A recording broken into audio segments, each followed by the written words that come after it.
10 centimetre വശമുള്ള ഒരു സമഭുജ ത്രികോണത്തിന്റെ തുല്യ പരപ്പളവുള്ള ഒരു ചതുരത്തിന്റെ നീളം 10 സെന്റിമീറ്റർ തന്നെയെങ്കിൽ അതിന്റെ വീതി എന്ത്?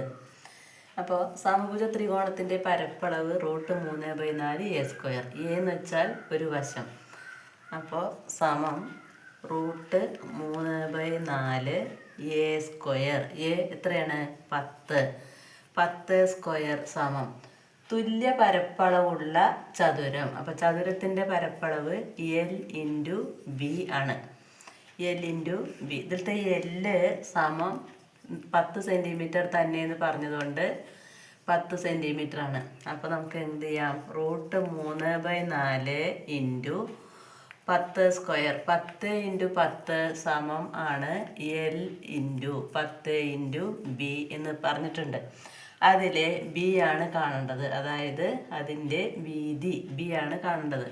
അപ്പോൾ B ഇവിടെ ഒറ്റയ്ക്ക് നിർത്തി 10 ഇങ്ങോട്ട് കൊണ്ടുവന്നാൽ എങ്ങനെ ഉണ്ടാവും? √3/4 × 10 × 10 ഇനി × 10 ഇവിടെ ഉള്ളത് ഇവിടെ വരുമ്പോൾ /10 ആവും. അപ്പോൾ 4 × 10 എന്ന് കിട്ടും.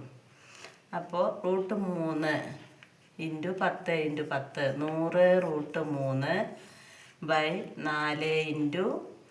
10 എന്ന് കിട്ടും. 100√3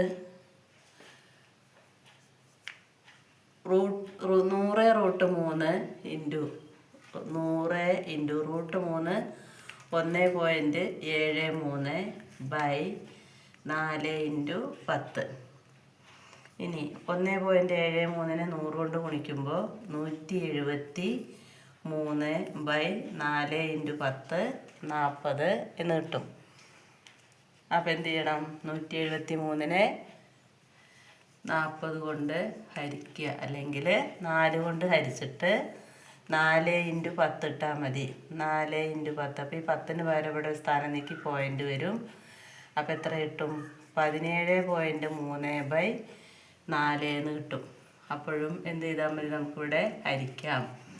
17.3 അതായത് 173 4 കൊണ്ട് ഹരിക്കുക. 4 4 16 ബാലൻസ് 1. 13 3 4 12 ബാലൻസ് 1. 10 പോയിൻ്റ് ഇട്ടു. 24 8 ബാലൻസ് 2. 20 5 4 20 43.25 എന്നാണ് കിട്ടിയത്. എന്ത്? അത് 173 ആകുമ്പോഴാണ് അല്ലേ?